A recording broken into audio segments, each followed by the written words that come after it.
mag-benefit ang iyong mga anak. Pwede mag-benefit ang ibang tao. Kasi oo, ang suffering walang pinipili. Magaganda nagsasuffer. Mayaman nagsasuffer. Nasa third world country nagsasuffer. Nasa first world country nagsasuffer. May aircon nagsasuffer. May sasakyan nagsasuffer. May dalawang sasakyan nagsasuffer. May tatlong sasakyan nagsasuffer. It is a universal experience. Pero maraming salamat, hindi man maintindihan ng iba ang level of suffering that you are going through. Yung reality o yung realness ng suffering na pinagdadaanan mo with Jesus. He can understand. Naiintindihan ng ating Panginoon. Amen. Kasi si Jesus mismo dumaan sa paghihirap. Ang sabi nga ni Jesus bago siya ipako sa krus, in this earth you will experience many troubles, but take heart. Sabi ni Jesus mismo, dito sa mundong ito makakaranas kayo ng iba't ibang pagsubok. Si Jesus din na nagsabi, take up your cross and follow me. Gusto niyo bang sumunod sa akin? Eh bay, bitbitin niyo ang inyong krus. Minsan nga, talagtagan nyo, wala nang tuting talaga minsan sa atin yan eh. Alam nyo kung bakit? Nilagyan na kasi natin ng spiritual connotation. Take up your cross. Okay, sino ba mga krus sa buhay mo? Pasanin mo yan. Asawa mo, pasanin mo. Mga financial trouble, pasanin mo. Health issue, pasanin mo. Pero sa time ni Jesus, habang sinasabi niya take up your cross, hindi nila iniisip yung spiritual application.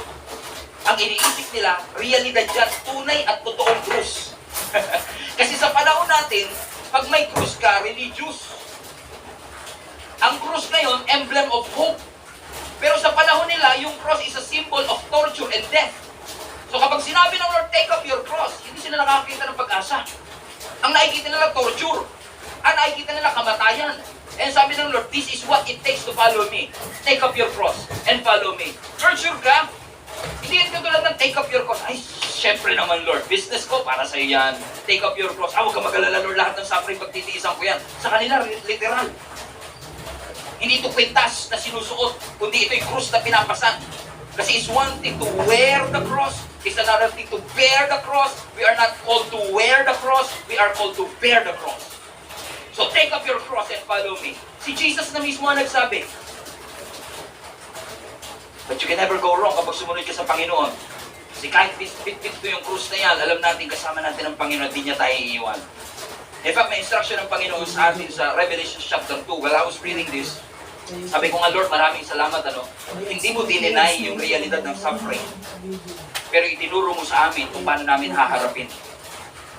Kasi for many years, marami sa atin kapag nagsasuffer, nagtatanong tayo ng why. Pero pansinin nyo sa Bible, hindi sinasagot ng Lord kung bakit. Ang sinasagot niya, paano mo haharapin. It's not just why you suffer, but how you will face the sufferings of your life.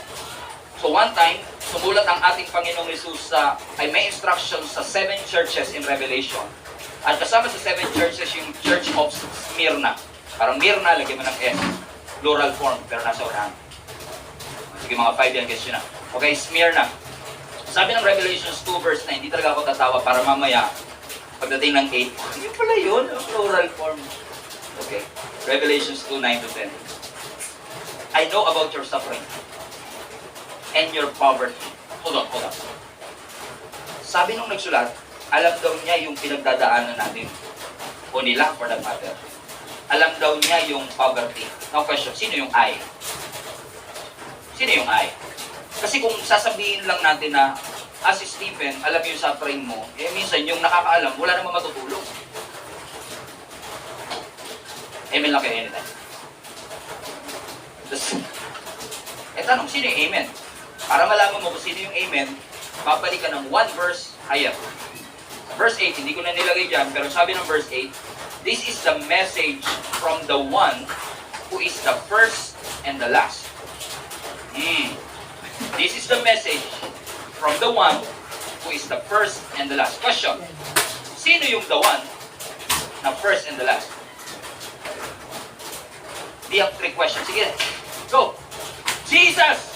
So, ibig sabihin, yung nagsasalita dito at nagsusulat si Jesus. In fact, to verify, kung yung Bible nyo born again, kulay pula pag si Jesus nagsasalita, born again yun eh. Okay? Di ba may mga Bible na pula pag si Jesus? Makikita nyo yung Revelations 2 verse 9, pula yan. Kasi si Jesus mismo ang nagsasabi. Ulitin natin. Basahin natin uli. Knowing na si Jesus ang nagsasalita, it will bless your life. Verse 9. Jesus said, I know about your suffering. I know about your poverty.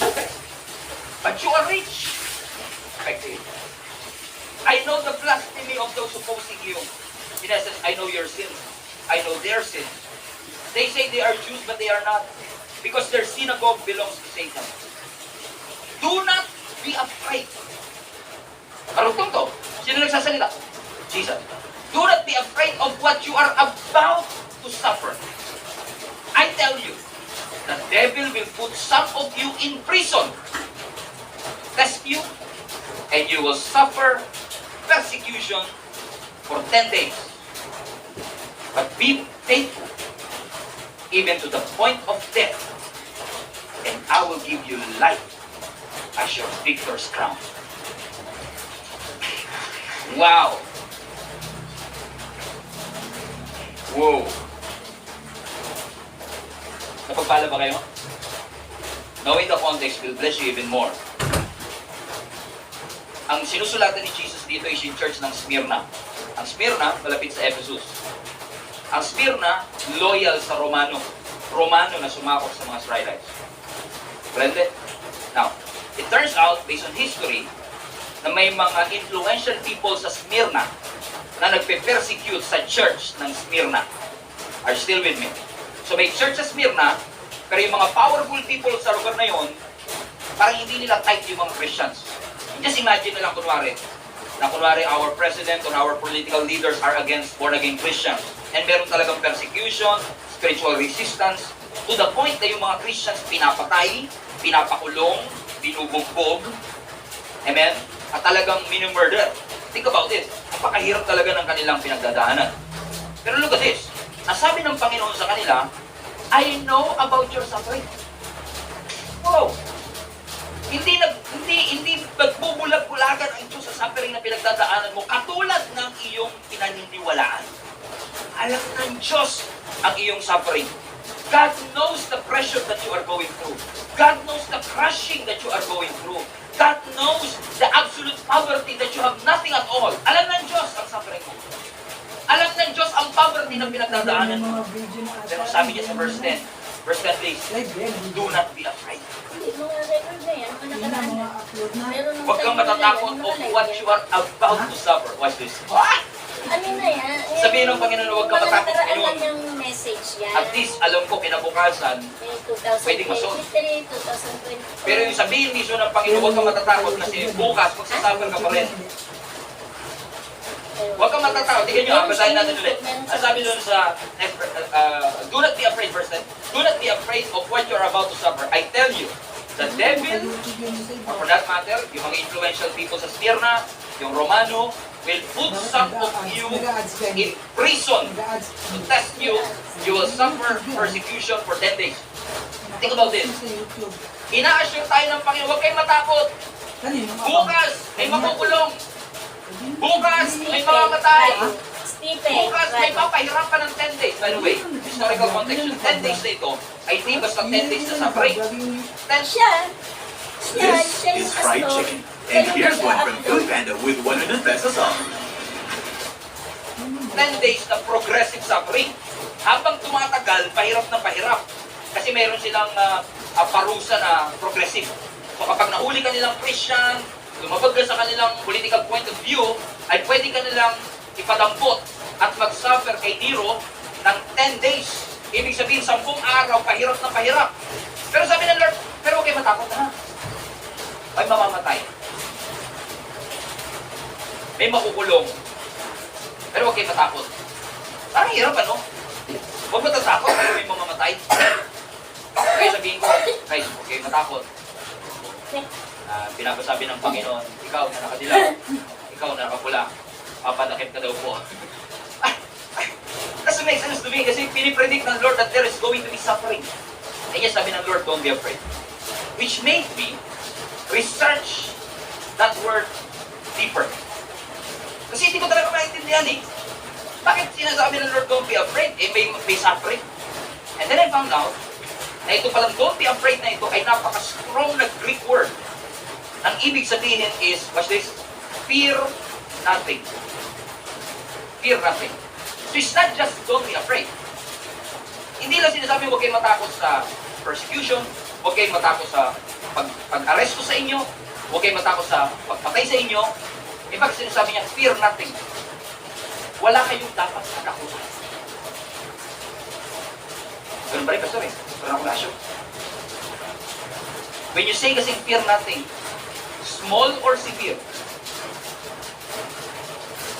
siniko o papatayin, ang sinasabi lang ng Panginoon, anumang parusa, anumang pagdadaanan, maliit o malaki.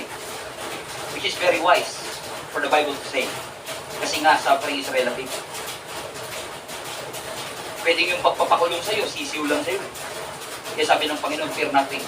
Kung ano man yung bagay na kinakatakutan mo, huwag mo katakutan. It's relative.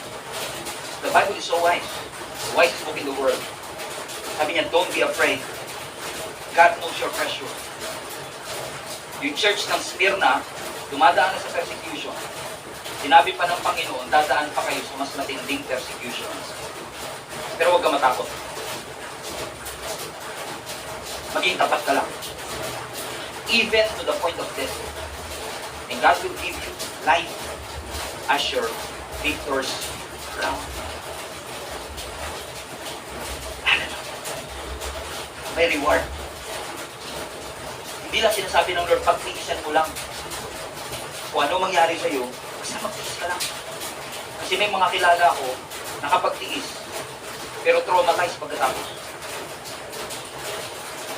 I believe that's not a blessed life. And some of us, you've gone through a series of struggles and suffering. Tapos na yung suffering, pero yung trauma nung pinagdaan ng suffering, hindi pa tapos. I believe the blessed life that God wants to give to all of us is a life na kahit dumaan sa trauma, hindi halatang dumaan sa trauma. Kahit dumaan sa apoy, hindi amoy usok. But when you go through the fire, you will not be burned. When you go through the waters, you will not be drowned. That I believe that is the blessed life that God wants us to receive. God wants us to experience. We just have to be inside the will of God. Either wala ka sa will ng Lord, o nasa loob ka ng will ng Panginoon. Either way, you will suffer. Pero again, ang pangako ng Lord, don't be afraid. Hindi porket masaya ka, nasa will ka ng Panginoon. You can be inside God's will and still suffer.